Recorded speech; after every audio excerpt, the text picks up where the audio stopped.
Está na hora da nossa primeira entrevista de hoje. Um bate-papo muito importante para quem tem cálculo renal, como eu, e para quem não tem também, para saber como evitar. Afinal de contas, e aí eu digo por experiência própria, só quem já teve uma crise renal provocada por cálculos sabe o quanto dói. E não é à toa que dizem que a dor é tão intensa quanto a do parto. Nosso entrevistado é o cirurgião e coordenador de urogineco da Sociedade Brasileira de Urologia, seccional Rio de Janeiro, Dr. José Alexandre Araújo. Bom dia, doutor, e obrigado por participar do nosso Rio em Pauta aqui pela Rádio Roquete Pinto. Bom dia, tudo bem? Bom dia a você, bom dia a todos. Obrigado pela oportunidade aí. Nós que agradecemos, doutor. Agora, doutor José Alexandre, a gente está no inverno, temperaturas mais amenas, hoje inclusive choveu bastante durante a madrugada, o sol está aparecendo ali de maneira tímida, mas de qualquer maneira a gente não tem aquele calorão do clima tropical e justamente por isso é que mora o perigo, né? Porque naturalmente se bebe menos água e aí vem uma série de consequências. Cientificamente falando, o que acontece com o nosso corpo com essa redução no consumo de água? Então, o que acontece? Quando a gente bebe menos líquido e ou transpira muito, que é no caso do verão, a gente produz menos urina, menos xixi, lava menos a via urinária e acaba acumulando cristais, areia, e o núcleo geralmente é de ácido úrico, com cálcio por cima, oxalato de cálcio, que é a cobertura, e vai formando os cálculos. E aí pode ser cálculos microscópicos, muito pequenininhos, que acaba saindo na urina, e quando a gente não tem um fluxo de urina constante para lavar esses cristais, essa areia, eles vão se depositando, criando cálculos que podem chegar a cálculos de 5 milímetros, 10 milímetros, 2 centímetros, até um cálculo coraliforme, igual um coral completo, e levando à perda da função renal. O mais normal são aqueles cálculos de 5 a 10 milímetros que causam dores insuportáveis, que acabam saindo do rim e migrando para o ureter, que é a ligação do rim com a bexiga, e causando as dores, obstruindo e levando o paciente para o hospital, e são os pacientes que a gente acaba operando.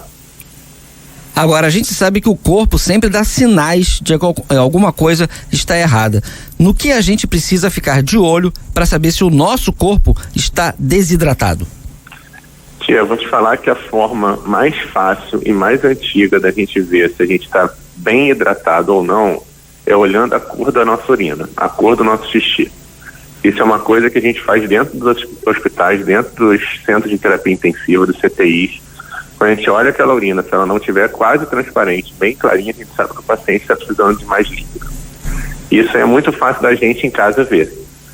Se a gente começar a urinar e a gente vê que ela está muito amarelona, muito concentrada, aquela urina mais próxima do guaraná, então está completamente errada, ela tem que estar mais claro possível, a gente está precisando de líquido. Eu faço sempre uma comparação que quando uma pessoa trabalha dentro de um escritório com ar-condicionado ligado o dia inteiro, ela vai transpirar menos do que quem trabalha na rua de um lado para outro, por exemplo, um guarda municipal com aquela roupa grossa, que com certeza ele vai transpirar muito mais. Então esse guarda municipal precisa beber muito mais líquido, e aí eu falo líquido porque apesar da água ser natural, muito mais barata, muito mais saudável, tem muita gente que não aguenta só beber água o dia inteiro, 2, 3, 4, 5 litros de água. E aí eu peço para eles beberem qualquer líquido mais saudável possível, mas que eles bebam.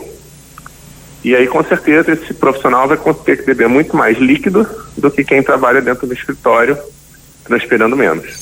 Refrigerante nem pensar, né? Refrigerante é um vilão enorme para cálculo renal, por causa do tipo de açúcar dele. E aí, então eu vou beber o light, ou vou beber o zero, mas aí, além do açúcar que também tem no zero e no light, o zero é riquíssimo em sal e sódio. E o maior vilão é o sal, o sódio para cálculo, seguido desses tipos de açúcar de refrigerante. Então isso aí tem que ser, refrigerante na minha opinião tem que ser banido da dieta do paciente. E o sal, aquele mínimo necessário para você conseguir se alimentar. Agora, existe mesmo aquela recomendação de beber 2 litros de água por dia ou isso depende do metabolismo de cada um? Exatamente, depende do metabolismo de cada um. Eu acho que 2 litros é o mínimo necessário para você beber Mas é o que eu acabei de falar. Quanto mais transpiração. O que acontece é que os pacientes, as pessoas acham, eu não fico suado, eu não fico pingando. Mas você transpira o tempo todo, e às vezes você não sente. E às vezes quando você está deitado na cama, ou às vezes na cama do hospital, você não vê o paciente suando, mas quando você levanta ele, as costas dele, o lençol está todo molhado. Então isso interfere diretamente no paciente, então, ou na pessoa. Então eu acho que 2 litros é o mínimo. Mas olhou para a sua cor da sua urina, se ela tiver amarelona, você tem que beber mais líquido. Eu acho que a cor do xixi mostra pra gente o quanto de líquido a gente tem que beber, e foi o que eu falei também. Se você trabalha na rua o tempo todo, com certeza você vai ter que beber 4, 5, às vezes 6, 10 litros de líquido, dependendo do que você faz no seu dia a dia. Nós estamos conversando com o Dr. José Alexandre Araújo. Ele é cirurgião e coordenador de urogineco da Sociedade Brasileira de Urologia, seccional Rio de Janeiro. Agora, doutor, dados da Sociedade Brasileira de Nefrologia indicam que a incidência de cálculo renal no inverno aumenta, em média, 20%. O senhor consegue perceber esse crescimento nas consultas e também nas cirurgias durante essa época do ano? Então, tia, é uma realidade, sim. Eu e toda uma equipe que a gente trabalha, a gente faz sobreaviso em alguns hospitais. Cara, e é incrível como no inverno e no verão, mas falando particularmente agora do inverno, aumenta a quantidade de pacientes com urgência de cálculo e aqui a gente tem que fazer cirurgia. Pra você ter uma ideia, a gente está fazendo em média, contando a equipe inteira, quase 10 cirurgias por semana em pacientes que acabam expelindo cálculo de fundo preso no ureter. Então a incidência aumenta sim e está diretamente relacionado com isso que a gente já conversou, a baixa ingesta de líquido. Agora, a genética também é um fator de risco? Ou seja, se alguém na família já possui um histórico de cálculo renal, isso aumenta a possibilidade de desenvolver esse mesmo problema? Com certeza. Dentro da urologia, a gente já sabe isso há muitos e muitos anos, que a parte hereditária do cálculo é real e acontece, tanto que nossos ouvintes aí com certeza sabem de histórias onde famílias inteiras têm cálculo renal. Na minha família não é diferente, minha avó, minha mãe, minha tia, meus primos, todo mundo tem passado de cálculo renal, e isso é bem verdadeiro, tanto que a gente orienta até pacientes que têm cálculo renal, ainda mais aquele cálculo renal que toda hora volta, a gente operou já 1, 2, 3 vezes, a gente orienta ele falar com os familiares para procurar um profissional, de preferência um urologista, para fazer pelo menos uma ultrassonografia de vias urinárias, para ver se não tem um cálculozinho ali. Porque o que acontece às vezes? Às vezes aquele paciente que trata dor lombar como sendo coluna anos e anos, e na verdade é um cálculo que está ali destruindo a via urinária dele, e infelizmente a gente acabou operando vários pacientes que perderam o rim por causa de um cálculo desse muito crônico, de anos, 5, 10 anos, que nunca foi visto, sempre ficou fazendo tratamento para dor na coluna, entendeu? Pois é, doutor. Agora por exemplo, mau exemplo de todos os lados. Sempre bebi pouca água, não sei o que é exercício físico desde que Noé construiu a arca, já tive 3 crises renais daquelas de pedir a volta de Jesus na emergência, no pronto-socorro.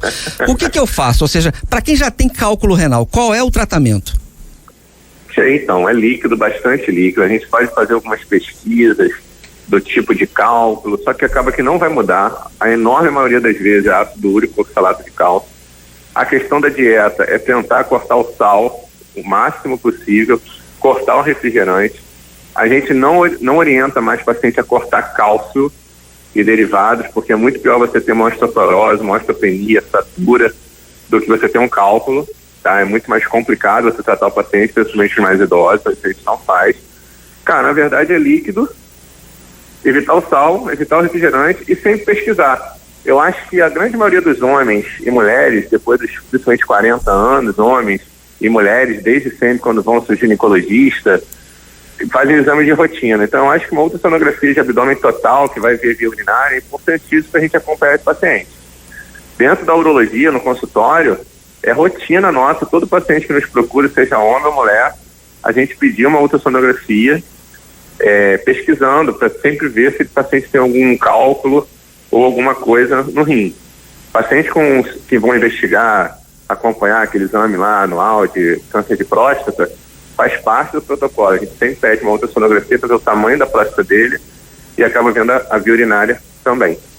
Agora, esses tratamentos e também todos esses exames, eles estão disponíveis na rede pública? Quais são os caminhos possíveis que o nosso ouvinte que esteja querendo se prevenir ou então em busca de ajuda pode seguir? Então, no SUS, no sistema SUS, cara, eu trabalhei no SUS, no Hospital Federal do Andaraí, lá que foi toda a minha formação, tenho muito orgulho de dizer isso. Eu acabei saindo agora há 8 meses e lá a gente faz tudo que você possa imaginar para cálculo. A maior dificuldade do paciente é ser regulado pela demanda enorme de pacientes com cálculo para operar pelo sistema de regulação, pelo CISREG.